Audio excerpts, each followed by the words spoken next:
Now this one's too green. I just turned it on, so you're good.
Composer. We're working on another thing together. And I'm cheating. I'd say I'm just polyamorous.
All right, and good evening and welcome to the 15th season of New York Theater Barn's award-winning New York series. I'm Joe Barros and I'm the Artistic Director of New York Theater Barn. And I am Jen Sandler and I'm the Associate Artistic Director of New York Theater Barn. Welcome to Theaterlab, one of our favorite artistic homes. Tonight we are live with an intimate audience right here at Theaterlab and a virtual global audience. In our commitment to accessibility and inclusion, we are dedicated to including ASL interpreters for live performances, among other disability inclusion practices. We are grateful to have interpreters here with us tonight from Inclusive Communication Services. For the past 15 years, New York Theater Barn has served as an inclusive home for original culture-shifting musicals during incubation. Since March of 2020, our company has showcased the development of 101 original musicals created by 192 writers while making space for over 800 artists. I never get tired of saying those numbers. Tonight we'll take you inside the blueprint of 2 original musicals currently in development. We'll present 20 minutes of each show, followed by a short conversation with the writers. And we found that speaking in community with musical theater writers and their creative teams inevitably deepens the understanding of what a musical can be and celebrates the unique process that goes into creating each unique and original story. Tonight's performers, creatives, and audience members are fully vaccinated, and our audience remains masked in KN95 masks while in the building. Since performers, creatives, and New York Theater Barn staff members have undergone COVID testing protocols, they have the choice to remain masked, like me, or unmasked, like Joe, during tonight's presentation while performing and speaking. The safety of our artists and the audience is of the utmost importance to us, so now let's get started. Our first musical tonight is Without Her.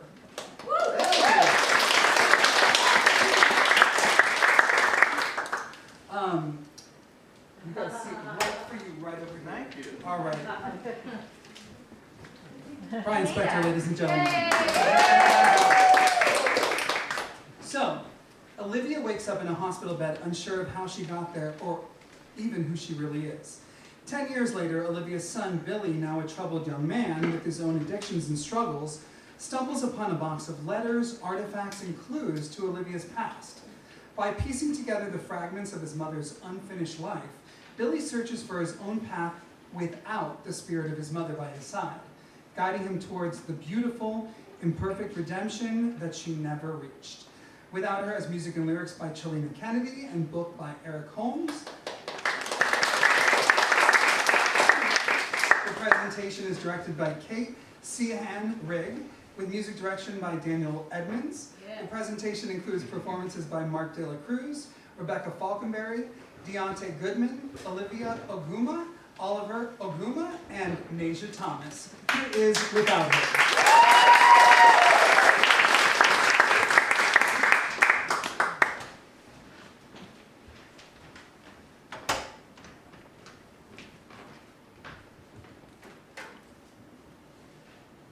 Without Her is a play about the complexity of the human heart, the imperfection of relationships, and the way our kids carry the burden and privilege of healing family trauma.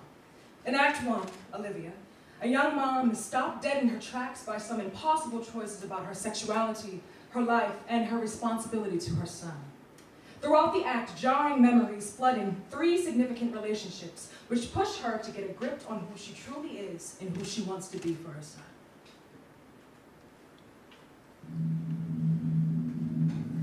What is love? Did I choose my own name? Did you choose yours? Why? How long? How long, Olivia? I want to hear it from you. Can I fly? Is Daddy an airplane? Why can't I see my own eyes? Why? This isn't love, and the fact that you think it is shows how truly fucked up you How are. long is forever? Do you love me best? Who do you love best? Why? You should be. I was gonna reach out. Will I forget about you? What if you forget about me? Why, Mommy? Why?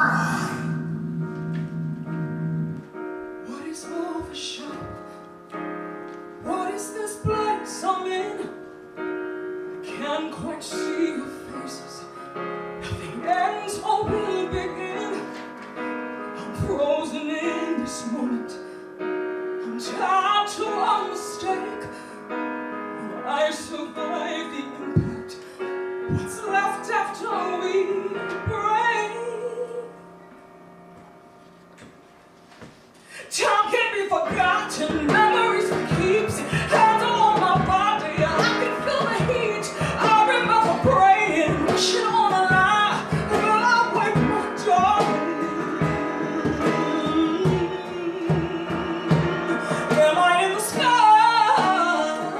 I'm floating and falling.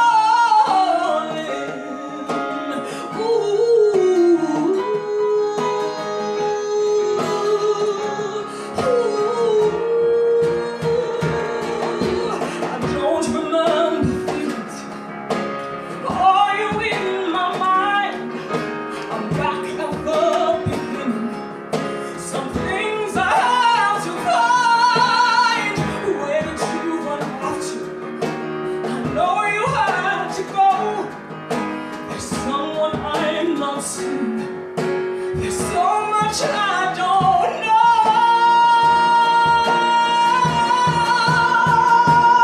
I can't see the outcome. I can feel the end. The damage is too final. I'm the number man. No one left but me here. I can't see the way. I'm tired of the struggle.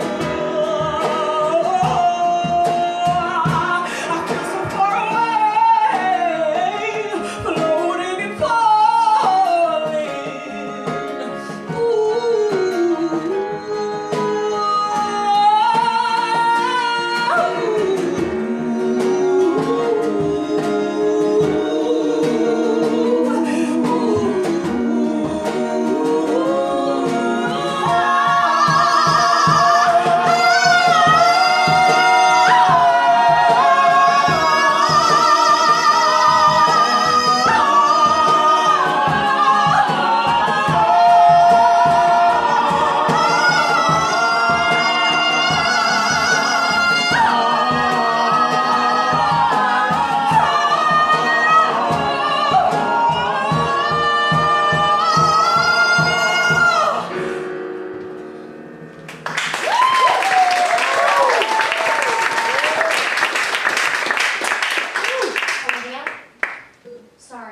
asked if there were any medical conditions that I should be aware of.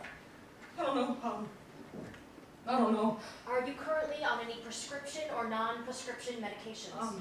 No, but I'm also not sure. And you don't remember anything? I was in a room and I don't remember, and now I'm here. Do you have an emergency contact? I don't know. Jess, maybe? Jess, who is Jess? You can't just use me as an emotional dumping ground, Liv. Never mind. Sometimes these things happen. It could just be acute stress. Sometimes the mind needs to shut down and reboot. Could you give me your phone? Okay, there's a lot of messages from someone named Michael. What am I going to tell my parents? How do I even... If you're depressed, take your pills. I have to get home. Can you call me once you have the results? Why do you need to get home? Look, I don't know, but I know it wasn't Horton, so please, they need me. Who's they? Do you know what it feels like to have your own fiancée not even want you to touch her? What if I want this to be something? What if this is my only thing? I didn't want to fuck your life up more than I already did. I'm a fucking mess, and I want to fuck up a kid? This is embarrassing. I can't. No. It's all perspective. Calm down. Okay, take a breath. Now, what comes to mind when I say Jess?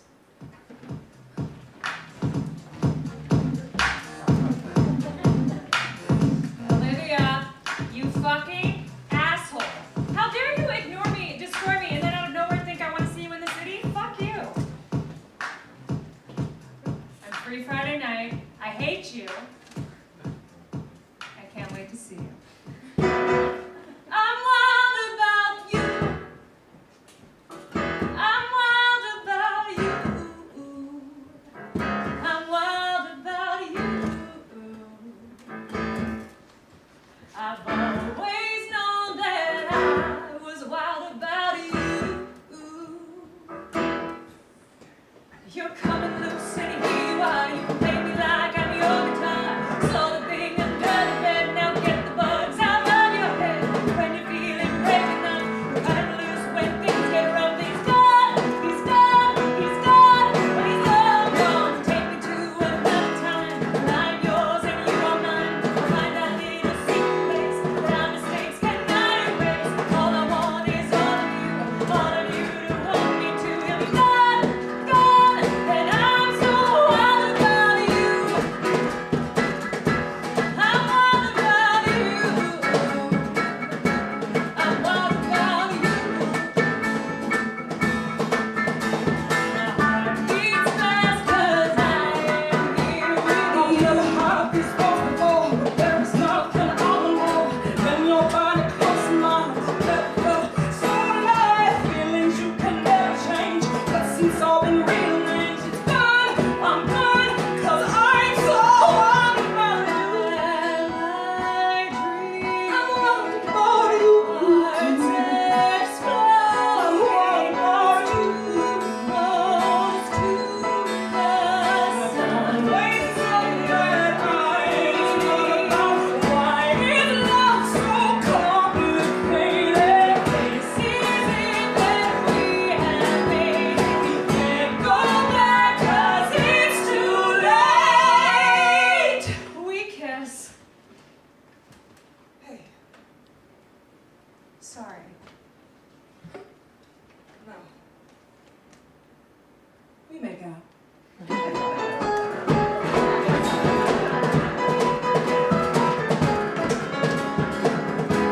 I'm wild about you. I've always known that I was wild about. So what are you saying? You're a lesbian?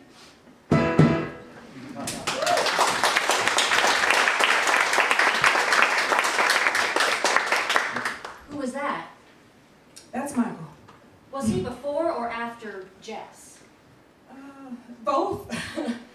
We broke up, and then Jess, and And, there was someone else?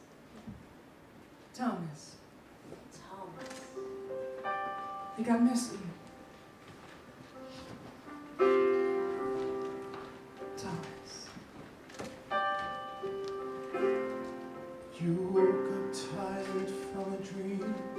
forgetting where you've been. Friday night together, starting to kick in. Smell of whiskey on your skin, sunlight pouring in. Think of what we did last night, memories fading in. I'm walking slow toward you, staring at the ground, trying to hide inside my head, wanting to be found. Tell me what I'm thinking, let you get inside. I love the way you look at me when you find that it gets me high. It gets me high. It gets me high.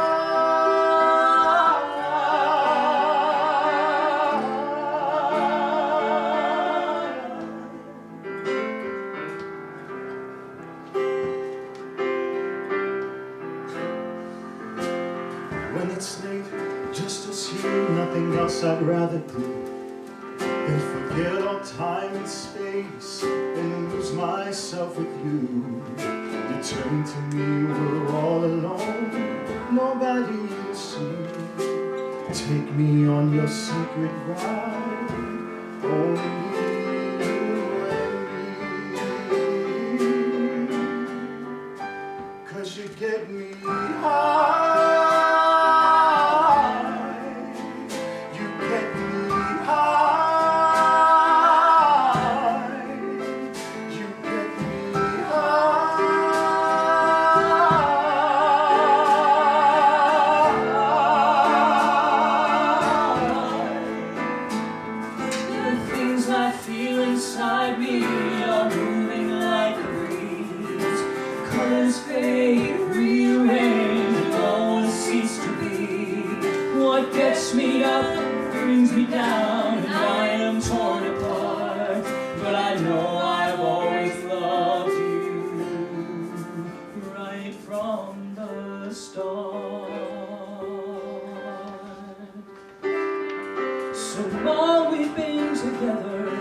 I sometimes start to fade, but I'm always sure of knowing summer comes again. She'll touch me with her memory, show me where to go. I'll tell you very sweetly, so you'll always know that you get me high.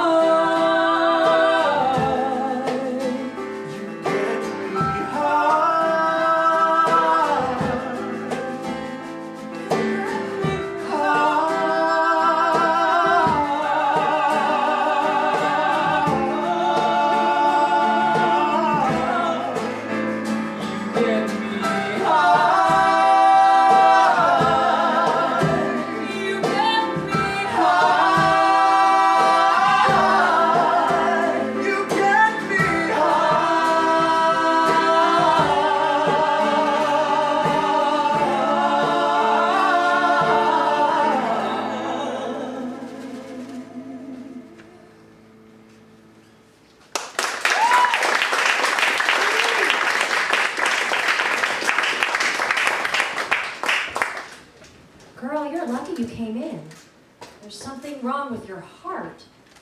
I've got to get you hooked up to this EKG and then we'll run some... Oh shit.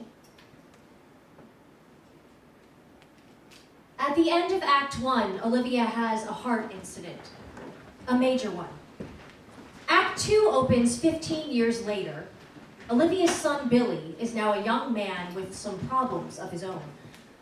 I would like to tell you that everything turns out perfectly. That with his mother's spirit hovering nearby, Billy somehow learns from his past mistakes to create a better future. I would like to tell you that, but, you know, I guess you're gonna have to see the whole production to know for sure. One more thing, just for tonight, our composer, Chilina Kennedy, will be performing a song for the character Olivia.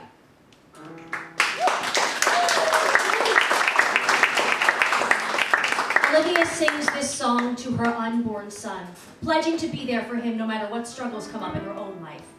And you will be the first audience ever to hear it. And also, just for tonight, Billy will be danced by my brother, Oliver Ogum.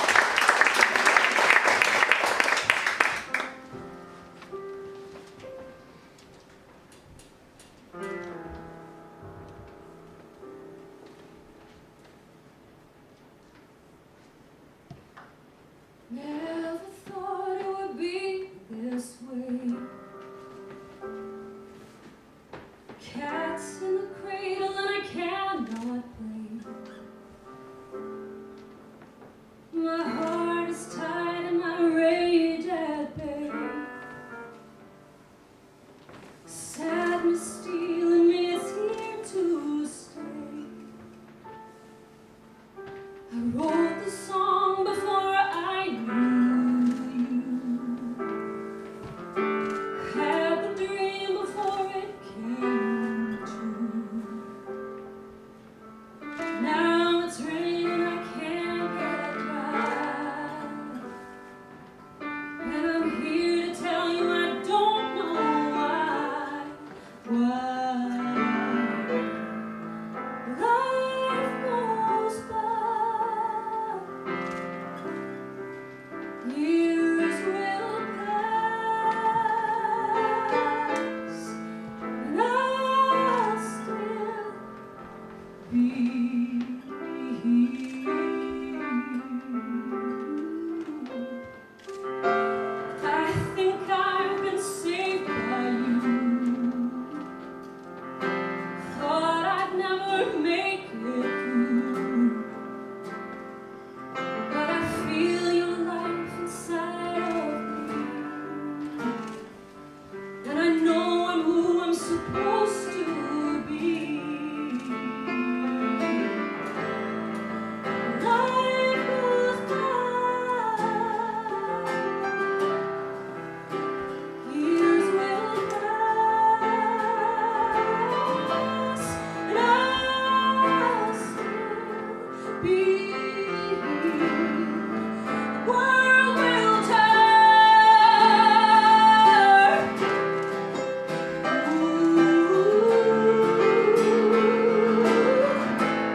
Bridges burn.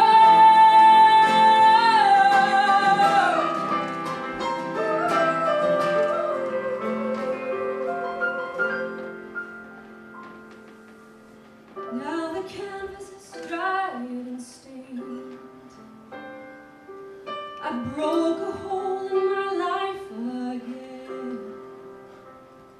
But my faith is back and the dust is gone.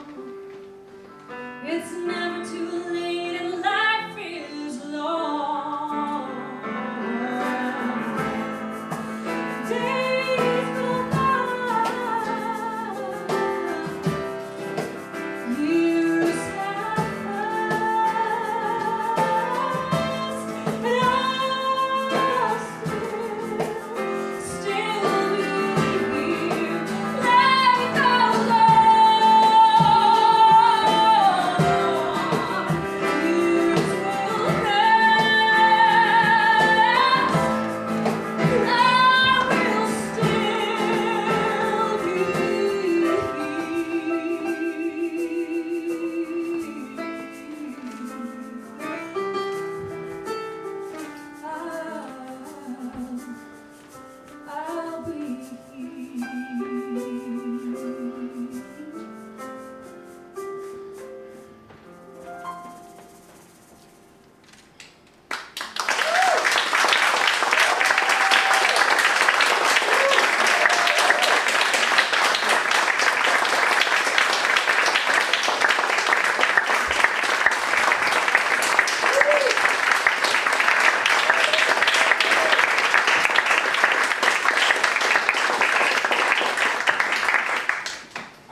hear it from our cast?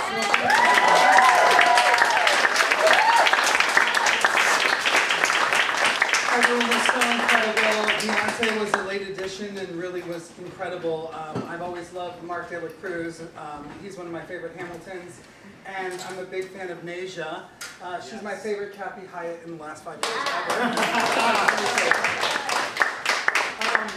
Without Her was formerly known as Call It Love, with a brief diversion to The Best of Me. We're enjoying that. And was developed through the generous support of Eclipse Theater Company, Straighten Your Crown Productions, and Sylvia Soyka. Chilina, what inspired you to begin building this story as a musical? Well, I've been writing music for a long time, and I had a solo album out that was very, very personal. And you know, one day the old artistic director of Eclipse, Evan, and our executive director, Sarah Jean, they sat me down and said, you know, you should turn this into a song cycle.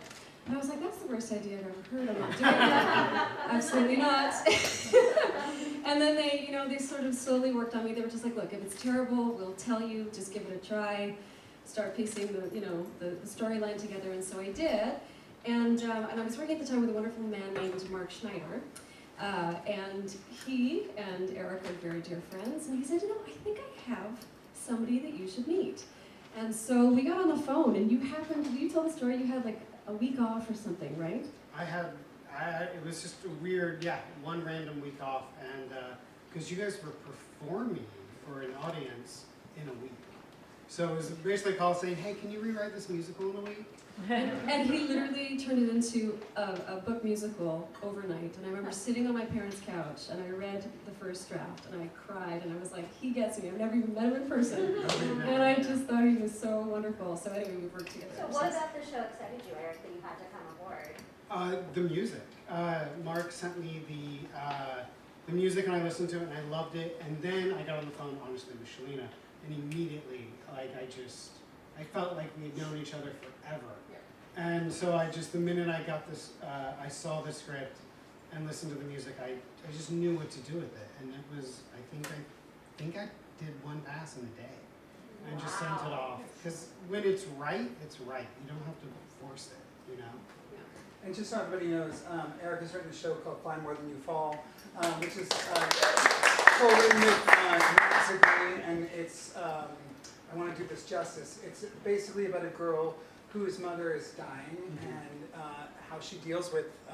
She's a writer. She's a writer, and that's how she deals with it. She creates basically an imaginary world to cope with it. Yep, that's it. So the title of your show has evolved. You said it was Call It Love, and it was The Best of Me for a Day. Now it's Without Her. Why this title? What made you want to call it Without Her? Well, I think for a few reasons. It's kind of a... Because everyone said no to our other titles. Also Without You for a Day, and then you realized there was an Anthony Rapp show, the same thing too. That's true. That's true. But Without Her is so special. Why Without Her? Well, I like also that the out is in parentheses, because I think, for so much of the show, they are connected, not necessarily in body, but in spirit.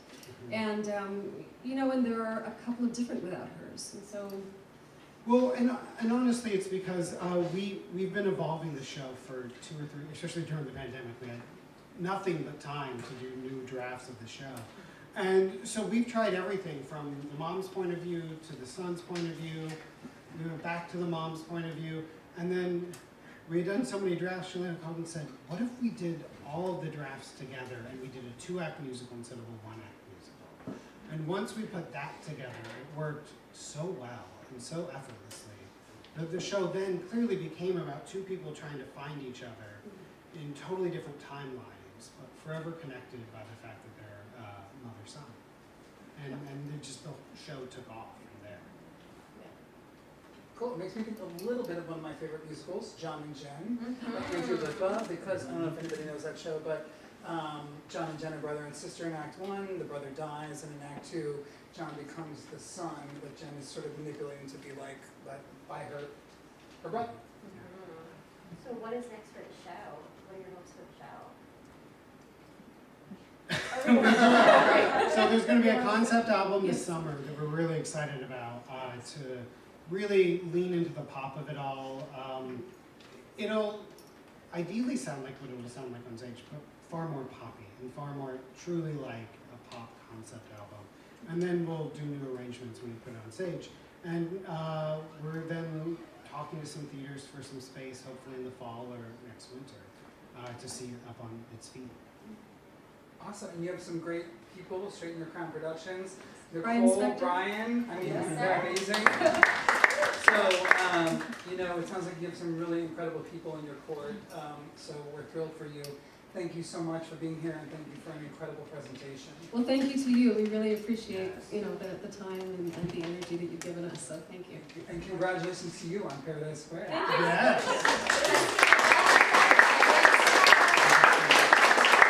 All right, so we're now going to transition to the next part of the evening. While we're getting ready for the next set of the presentation, I just wanted to take a moment to tell you what's new at New York Theater Barn. And I will project because it's a little noisy.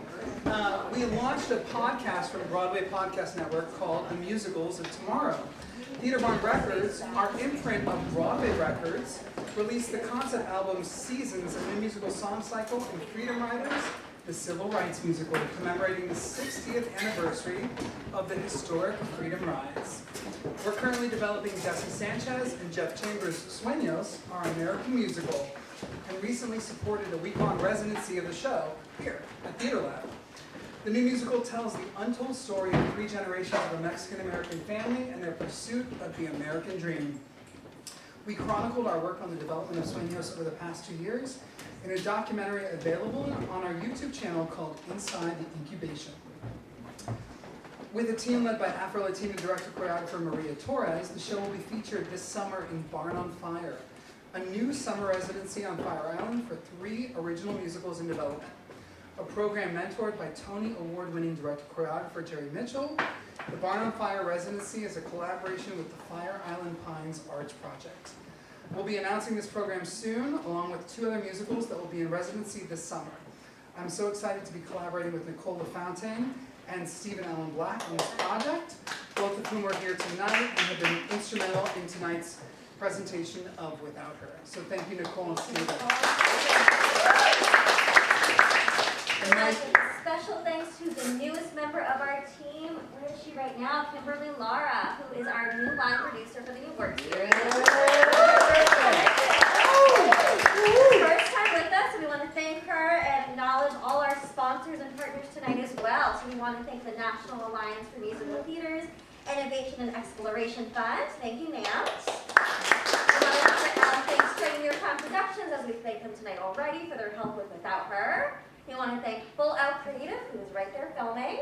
Thank you, Kyle and Sandy. We want to thank Michael Bonacio Photography, who is right there. Thank you, Michael. We want to thank Inclusive Communication Services. Thank you. We want to thank Studio 797, Studios Art New York, and we want to thank Tree Riders New York City for their sponsor of tonight. Awesome. And now for my favorite part of the evening. Ooh. It's just my favorite part. New York Theater Barn is a 501c3 nonprofit organization. Give us your money. And your gift tonight is tax deductible. We have a small but dedicated team who make a lot happen with very little and always deliver high quality work. Making a gift tonight is easy and fun, and you can quickly and easily donate by text, and the number to give is, like we're on American Idol. Vote for Kelly. Vote for Ruben. Vote for Clay. David Archuleta. 631-710 NYTB. That's 631-710-6982. Or you can make a donation on our website at nytheaterbarn.org/give. So our second musical tonight is Black Eyed Susan. Set in the late 1800s, Black Eyed Susan tells the dark tale of a young town in the mountains of West Virginia. A town ruled by 2 households, both alike in dignity, had none. A town that Rosie McAleese was determined to change for the better. And then she met Jason, weaving the musical traditions of bluegrass, Americana, and Celtic balladry. Black Eyed Susan is a turn-of-the-century Romeo and Juliet meets Deadwood. A campfire ghost story about those who inherit broken legacies, those who pass them down, and those stuck in between. Black Eyed Susan has music and lyrics by Matthew McCollum. And A book by McCollum and Crystal Stillman. Is directed by Jen Wyman. With music direction by Karen Dreyer. And performances by Damon J. Gillespie, Daniel Marie Gray, Michelle Ragusa, and Kristen Stokes.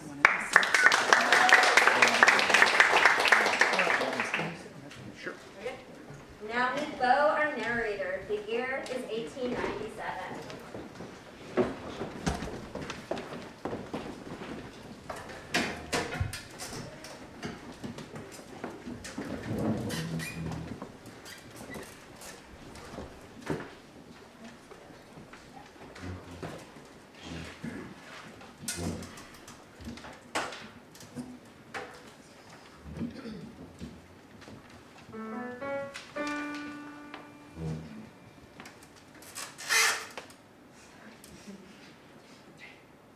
Set it up, Lord, tell me how it went down.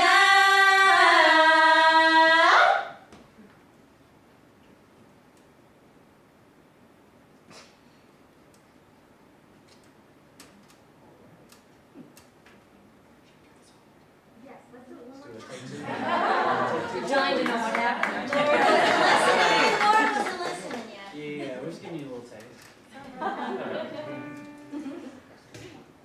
Set it up, Lord, tell me how it went down.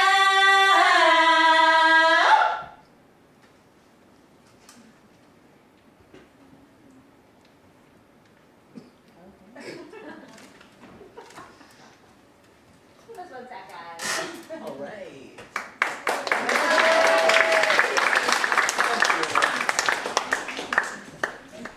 Live theater.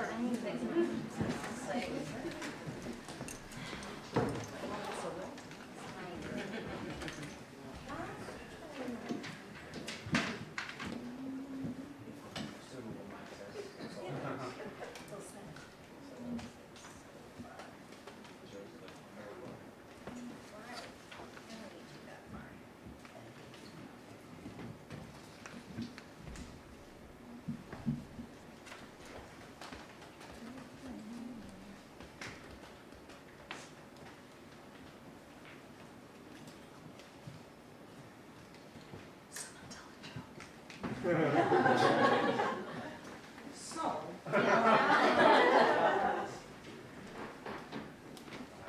we are getting this settled right now. I just wanted to, again, tell you how much I love Crystal Skillman, who's one of the writers of the show. Not only has she created a show called Postcard American Town, but she's also created a show called Mary and Max that we've also developed and that we'll talk a little bit about in the... I'm here now. There she is. In the talk back here in a second. It looks like we're almost ready, so thank you so much, and welcome to Live Theater. Welcome back.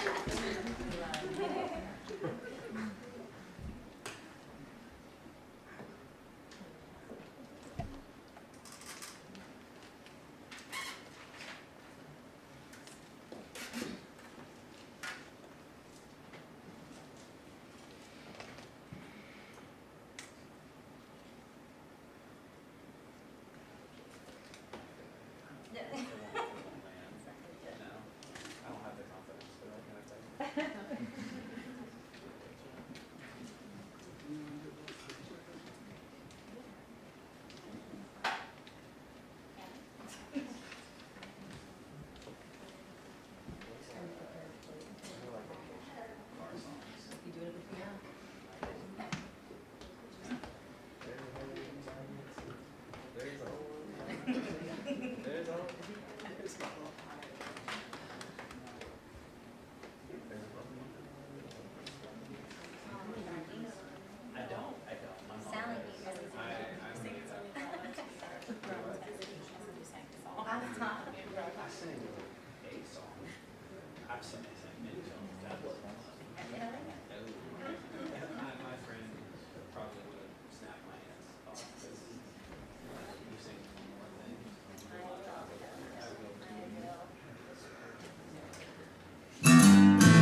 bet you can't guess what we're going to do next. Or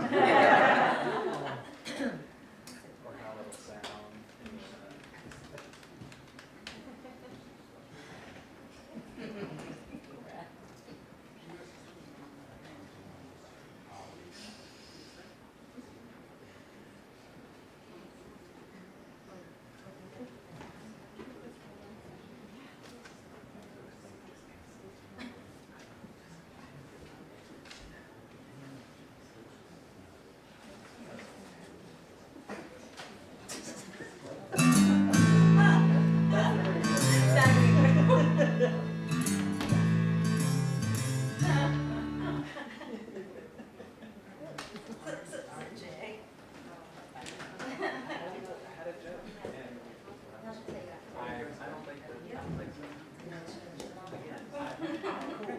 All right, it sounds like we should start at the beginning again. All right. So, like I said, this is Black-Eyed Susan. And Sing along. now meet Bo, our narrator. The year is 1897.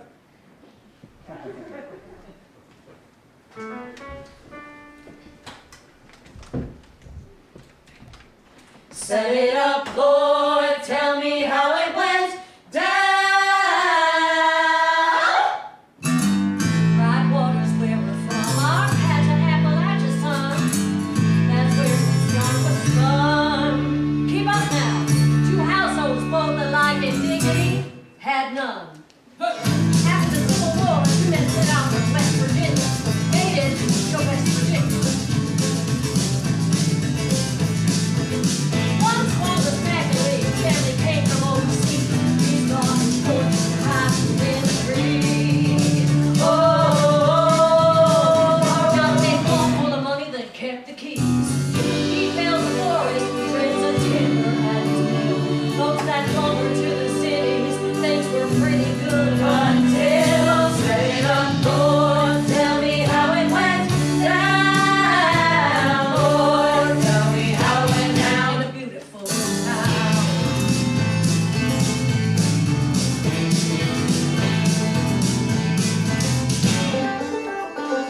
Then Mr. Horace Blackwell found his holes lying on the ground. Glass and fountains all around. Oh, and accidentally cut off the river from the town. Now you don't got the river, can't move no wood. You don't got the river, don't got the goods. The loggers lost their livelihoods. Oh, Lord, Natalie's gonna stay for that? Who would? So then came vengeance. Met with vengeance. And then war. Two men fought to fill their pockets, but they built a graveyard more. Set it up, Lord, tell me how it went down. Lord, tell me how it went down. Such a beautiful town. Love can be graceful and love can be mild. Love can be clever and kind. But all the things that love can find. And true and right and clean and all the things that love. Was his wife Holly? She tried to keep the peace. But died of fever 6 months ago. A light went out. Ha! That's what you need to know. But that ain't what we're here to show. You know what happens, or you assume. Not two spirits alone in room. That almost right. Or almost groomed. Two dead kids just couldn't read the room. This is how a boom town goes boom. Mama was born under mountain skies, off on a wild frontier. Meet Rosie McAleese. Mama was winsome, warm and white. Holly's daughter. Everyone loved her here. She's wearing her mama's dress. Everyone loved her here. Standing outside a party she ain't invited to. Mom had a magic, sweet and boy, she couldn't help but see. Mama was vision, she was joy. That's what she gave to me. That's what she gave to me.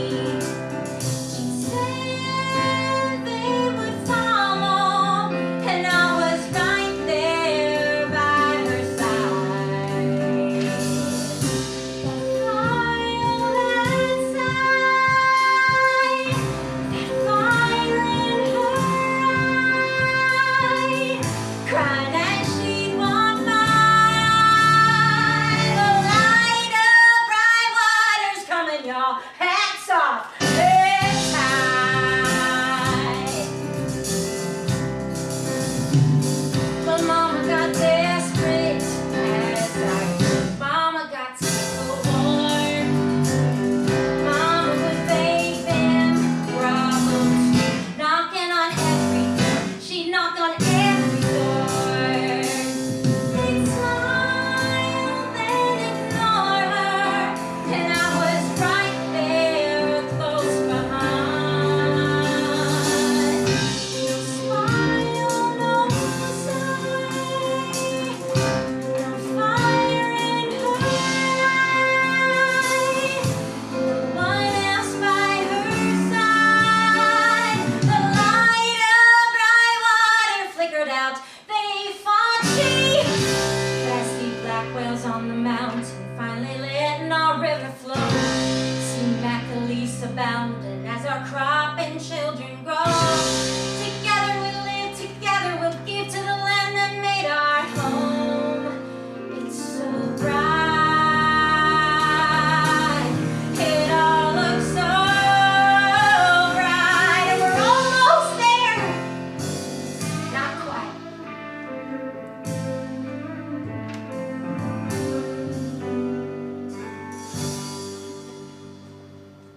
Town is divided, river's dry. Good enough ain't no good. Mama had magic, but no fight. I'll do what she never could. I'll do what she never could.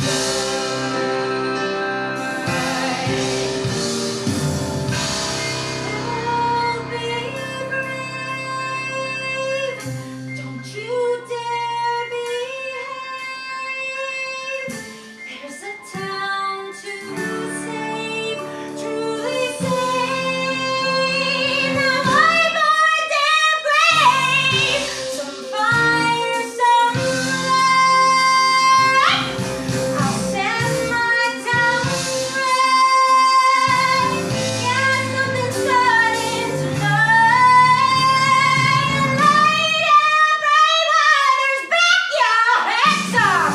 Heads high. Heads up. Heads high.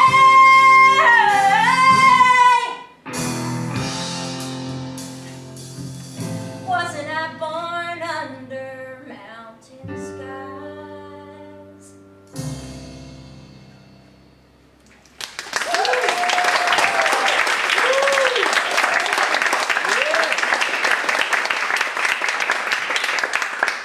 So Rosie sneaks into this party. It's a send-off for the young man who enlisted to fight a war in Cuba.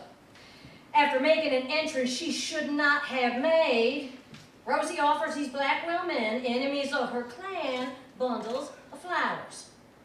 It's a symbol of safety for their journey. Peace offering. One boy is brave enough to take her gift. Newly appointed officer Jason Blackwell. It's a real sweet fucking moment. But her kindness is rare in this world. And the drunken crowd mocks Rosie, then threatens her. Jason's mama, Maisie Blackwell, makes sure Rosie hears, "I don't know what else you was expecting, dear." Before Maisie's boys soak Rosie's dress in whiskey, send her packing. And back at home, Rosie's staring out of her back porch, you know, feeling sorry for herself. And she sees an intruder in her flower garden. It's Jason! Rosie, I just want to I'll scream. I wish you wouldn't. I will, and you'll see what my kin will do to you. I'm not that Blackwell any more than you're that Macaleese. Or was tonight a fluke? You've got to go. I'm going. I brought a clean dress. Thought you could use some fresh clothes. Got clothes. What happened tonight shouldn't have happened. But it did. And I want to make it right. Would you let me try?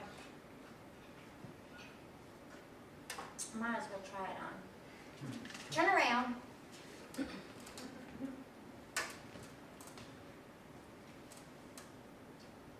You remember, you were 5, and my family was posing for a picture in the square, and you skinned your knee right outside the general store nearby and cried until Holly picked you up? Yeah, you ran over her. She all right, she all right. I can't stop thinking about that. That's why you're here? Because I skinned my knee and you ruined a photograph. I just keep thinking, that girl? How can she be you? Did I say you could turn back around? You're right, my bad. It's all right. This dress doesn't fit. It's Maisie's. Oh, God. I'm so... Rosie, I'm sorry. Stop apologizing. You can turn around now. What? You said we should stand together earlier tonight. I just hope I'll look good next to you. That was truly awful. Call your father. I shall stand there looking guilty, and he shall give me what for. This boy's standing in my garden mess holding up some limp pile of rosemary. Shit, the flowers! You ruined my gift, boy. I'll fix it. I'll make it right, make a new one, spare you the trouble. Okay, well, if you're gonna pick a flower, be careful. I won't hurt nothing. No, boy, each plant has a meaning. What you pick says a lot about you, so be careful. I've had expensive botany lessons, Oh. survivalist training. Girl, I know that this is a flower. You better drop that goldenrod right now, you hear? Why? Goldenrod is good luck. You are this woman. I can't have any luck. You've luck plenty, got your learning, your books, luck plenty, got your money. And my looks. What looks? Lord knows you're more than they can do. So why would I wish any luck on you? Well, what about this one here? Hydrangea, so you're frigid. Damn. This one? Foxglove for the man. Are you poison? Girl, quit talking. Insecure? Me too. But I confess I feel a less when I'm with you. Give me wings. That's Pat. Fine then. Pity. Don't do that. Jason, you want something from me. You dig deep. Be honest. Tell me something you need and be honest. I need courage, not when we crawl down. True courage when we've all shipped out. Keep me searching for the end of war. Jesus, keep me smart. One more time for when you must depart. Wild mountain time to keep you strong of heart. Or the frigid one. Nah. Mountain time.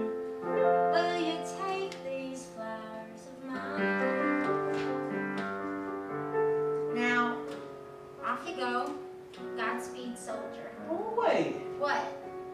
You should have a flower too. Good night, Jason. Rosie, what did I do? Can I trust you? Yeah, we're having fun. Can I trust you when this game is done? Is a man before me standing? Am I just easy to impress? And is he even worth the mess? Maybe I'm as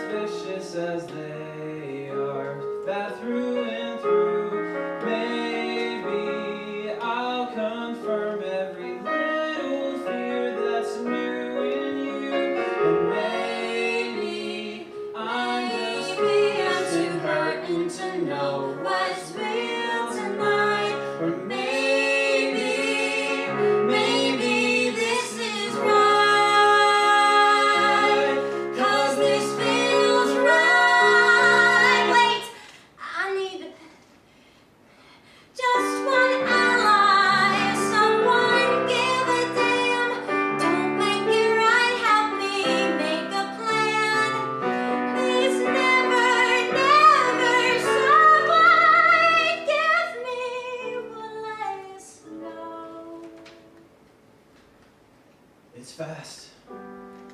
But you're the last damn thing I wanna see before I go. It's so fast. But you're the first damn thing I wanna see when I come home. It's perfect. What did I give you? Black-eyed Susan. Mountain time. Black-eyed Susan, mountain time. Will you take these flowers of mine?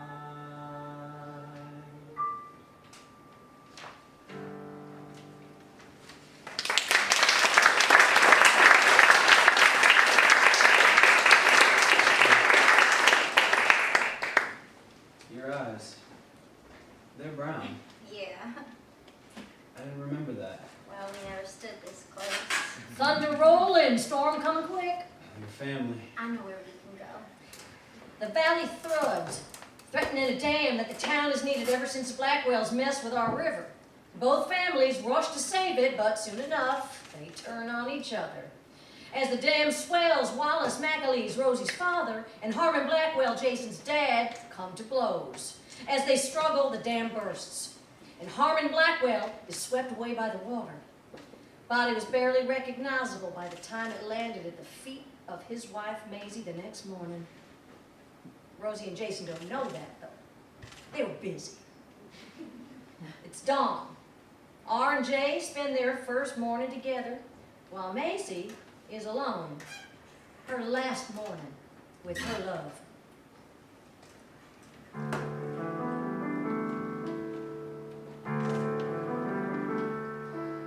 By God's design, we're here for a time, and He calls on us one glorious day.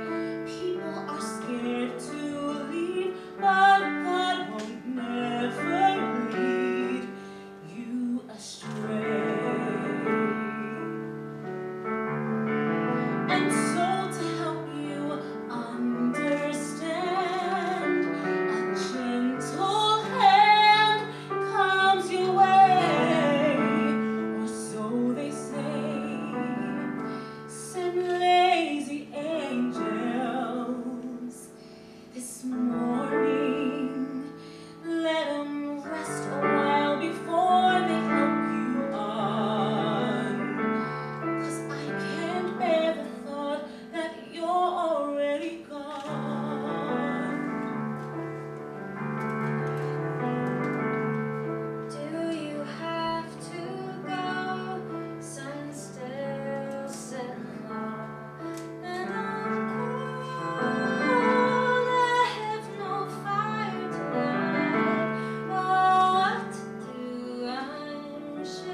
my angel, I'm not nearly through with you.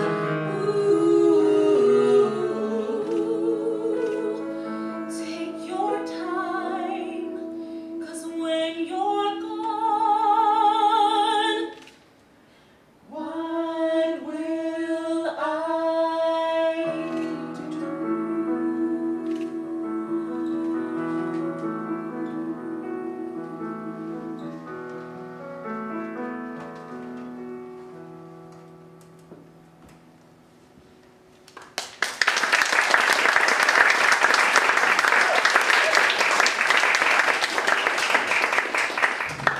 Maisie calls upon me to do what we quilters do for the unlucky ones.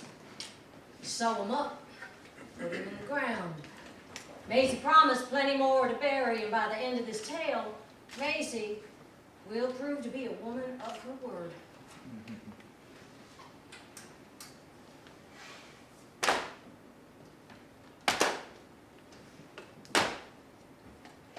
The nerves in the elbow get used to the shaking. The bones in the fingers get used to the breaking. So suck it up, girl, it's a quilt that you're making. No more, no less.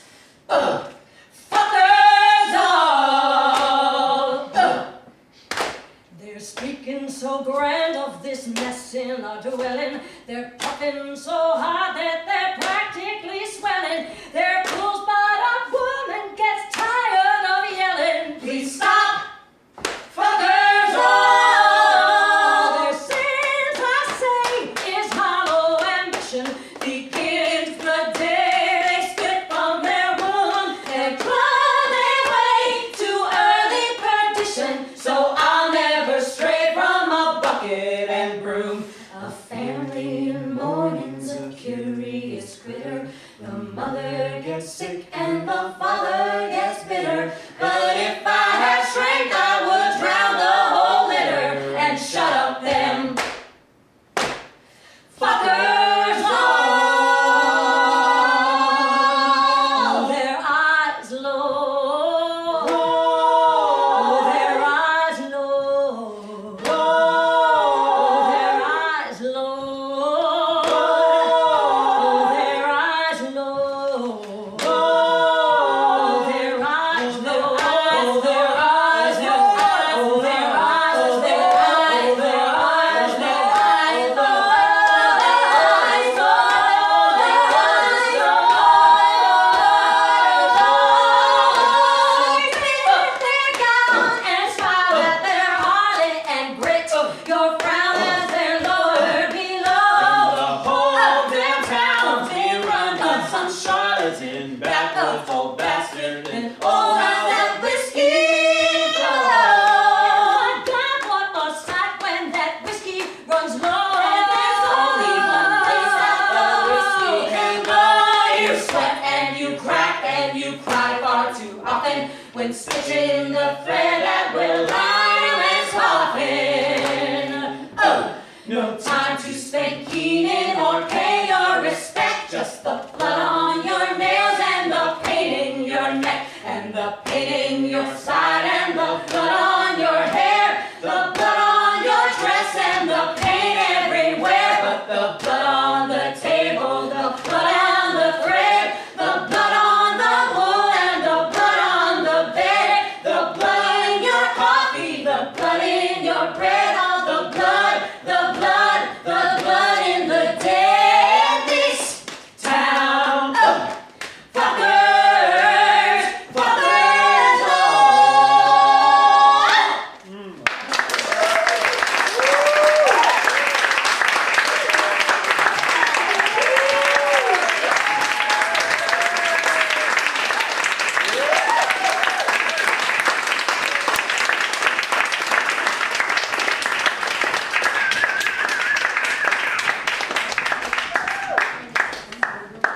all right. Our writers come up now, Matt and Crystal. A huge thank you to Karen, Damon, Danielle, Michelle, and Kristen.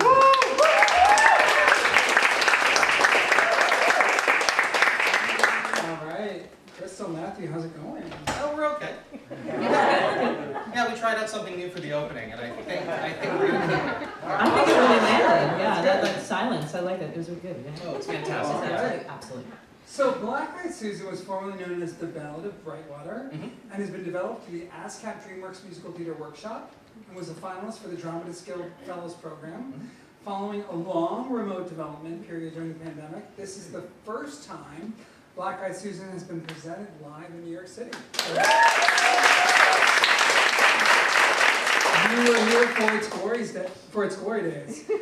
Crystal, this is your third time, as I mentioned earlier, that you've worked in the New York series, having previously been here for Postcard American Town, co-written with Lynn Schenkel. Which is about to have a production in LA. Yes. Yes, in San Diego. In the little LA trip, yes. And it's an amazing show. Zach Pizer, Dear Asian Hansen, and the incredible multi-award nominated Bonnie Milligan was featured in the show when we did it at the D Lounge. Yes, and they just did a video of it for Rhinebeck Writers Retreat with them. Yeah. Yeah, it's an amazing show, and two of the songs, I Will Make Thunder and Anything Can Happen, are on Lynn Schenkel's, I can't believe I remember this right now, are on Lynn Schenkel's CD called Bare Naked, so check it out. And also another show called Mary and Max, co-written with Bobby Cronin. Yes. An applause for that. During our award-winning virtual New York series, it's an incredible piece. So congrats to you, and there have also been some incredible development opportunities and productions on these shows over the past 2 years. And congrats to you on the UK mounting of your new play, Rain and Zoe Sing the World. Thank you.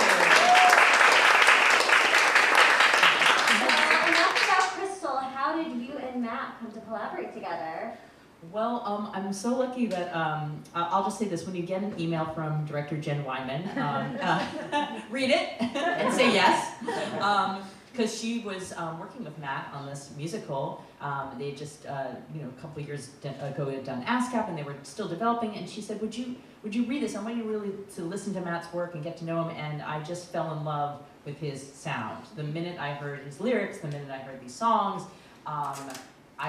I just think in musical theater it's such a rare and beautiful thing when you're seeing theater and theatricality match with, I don't know, Decemberists and mountain goats and just these sounds that are just so incredible and modern and new and different. And so we had like a 3-hour brunch. I think that's how it began. And Matt had shown me a map of Brightwater, and that was, we got to find that map because it's okay.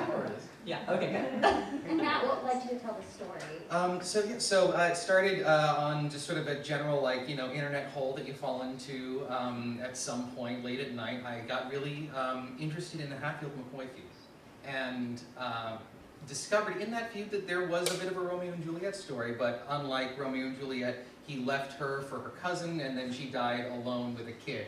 And I felt like I liked the idea of something within the world of this sort of mythic Americana that we all like to make a lot of assumptions about, and at least in my generation, spend a lot of time thinking, and we buy the heritage wear, and we dream of going out into, I'm from California, so like the forest of Mendocino, and having a mining community or something like that. So Mendocino, I've been there. I know, fantastic wine country up there, and then lots of redwoods. From that sort of came this idea of, well, what if I can make this sort of mythic town? What if I can play in that sandbox and use the archetypes of Romeo and Juliet as well as some of the archetypes that we get from American folklore and see what happens? And from that, a whole lot of wonderful, ambitious music came to be. I was doing it all on my own and felt the need for a collaborator. I felt a desire to be in the room with someone. And as soon as that happened, ASCAP confirmed that for us. And there's nothing like being told that you're right. It took a very long time, I'd say, to find Crystal. Because, when you're working out of LA and you're fresh out of drama school and you were an actor and now you're a composer, you don't really have much of a network to pull from. And I'm so grateful that one day Jen finally, thought, what about Crystal? Have you met her? And I read a play of hers called Cut at the, in a PAX near the old drama bookshop. And I knew then, I was like, okay, all right, this is someone who I think I could trust with my characters. And thank goodness we got along. Absolutely. And it's been a couple of years with a pandemic in between of figuring out, okay, what's the story? What's the story that we think can work, not just right now, but hopefully forever? And there were so many great episodic threads, as you can kind of get a sense from in the show. That was so exciting to see. What do we want to keep? What do we want to compress? What do we want to? So it was just a field day, and it really was like walking. You know, it was a universe, and it was exciting. You can see the characters are so dynamic. So that's been part of the fun. Is like, well, what if? You know, that great magic. So it's been really fun. And what made you want to change the title? I feel like that must have been part of your development of what the show was. Yeah, I mean, I'll be cynical about it. I mean, part of it was there was a slew of shows that I saw that said the Ballad of Blank, and I sort of went, God, I'm sick of seeing it, and recognized that, you know, I think that as we've been working on it, it's not about the town in the same way that it was back when we first were developing the idea.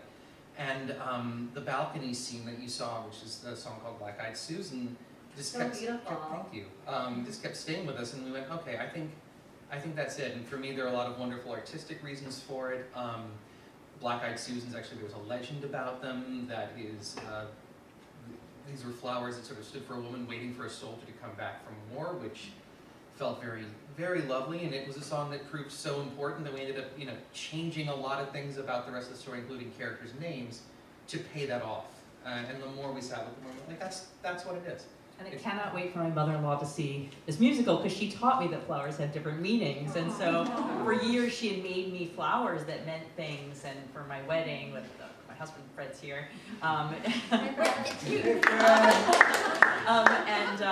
these gorgeous things that she taught. And you know, I kind of forget all the time when I'm writing fiction, so I'd have to go back and look at the books. But when I brought this idea in, I just loved how you took it and ran with it with this beautiful number. And here we are with all this violence, and here these two characters are with growth and things, you know, becoming and being, and especially with Rosie's trajectory in terms of motherhood, which is also something that happens.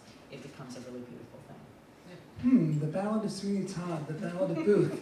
I have no idea what you're talking about. I think you did the right thing. So Jen Wyman is right there, your lovely director.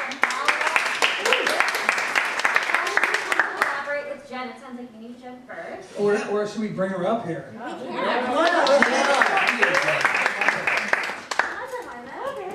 Jen and Jen. What about? How did we meet? We met at the Yale School of Drama when you were an undergrad, and I was directing a musical parody of Office Space, and Matt was a freshman, and he was in it. And then we didn't see each other for a long time, and then we shared the same agent, and he put us together. Yep. Yep. He's right there. He's right there. Thanks, guys. And that same agent is an incredible person who also went to Somersault with me, by the way. So we were actually the Three Suitors in Kiss Me Kate, but that's another musical. Next time. We're not going to do that. Can we do it? Well, when he walked in, I actually sang him a little clip from that, and he knew exactly what that meant. And, perfect. You know, we're theater people. Tell me the 54 below soon. Cool. Well, now since Jen is here, we might as well ask her maybe one more question. I have not prepared that question. So, I'm a huge fan of you and your work.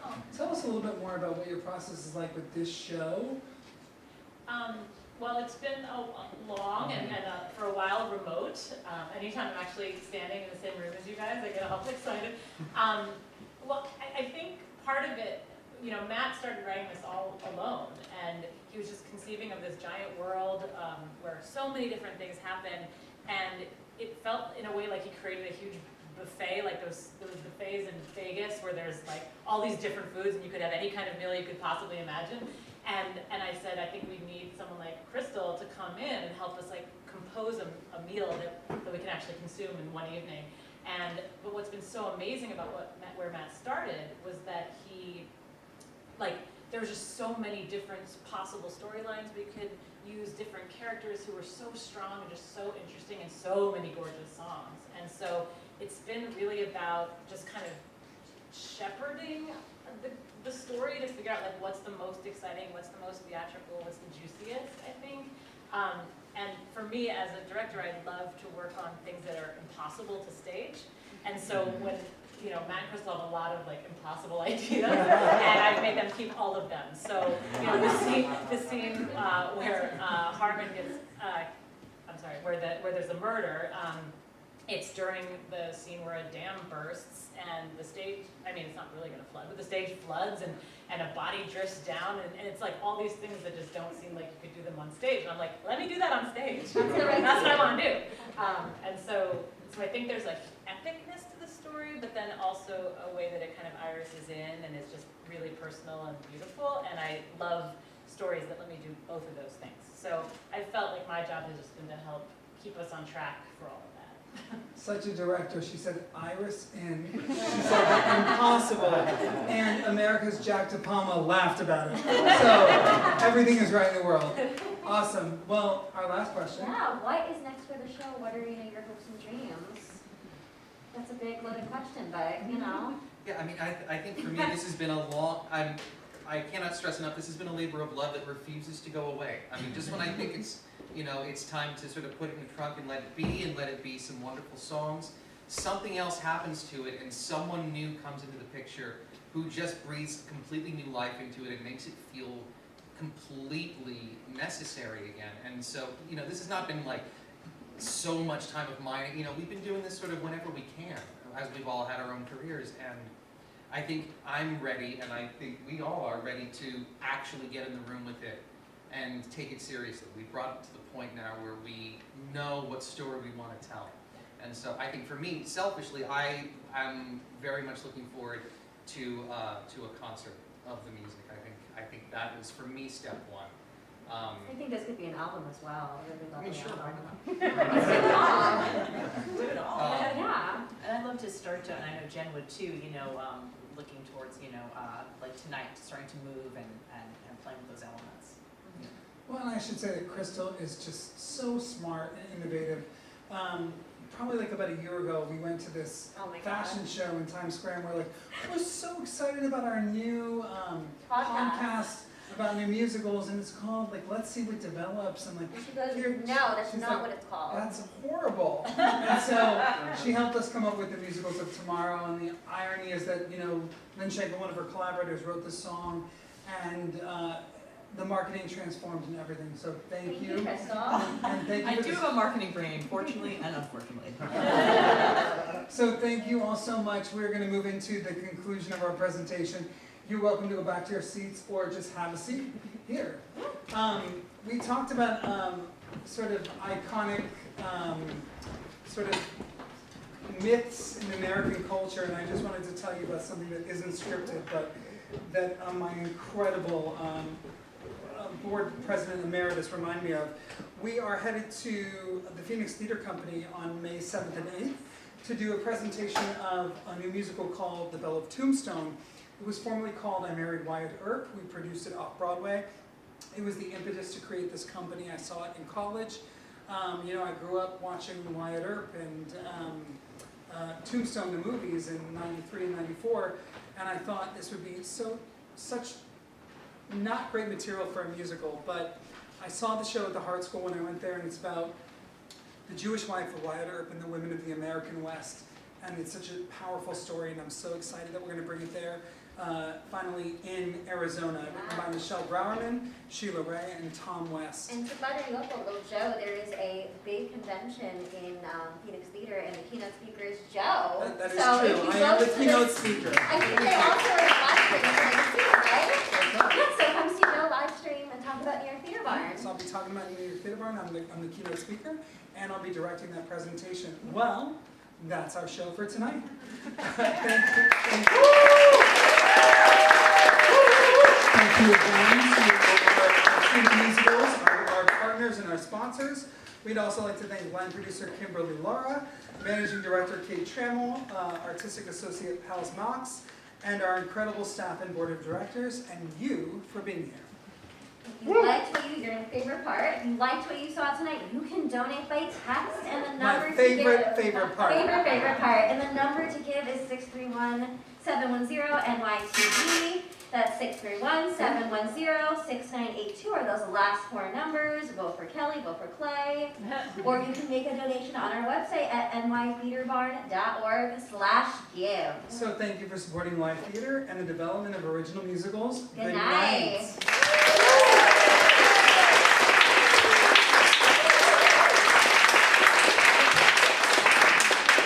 You can move now, you can go to the bathroom, you can hang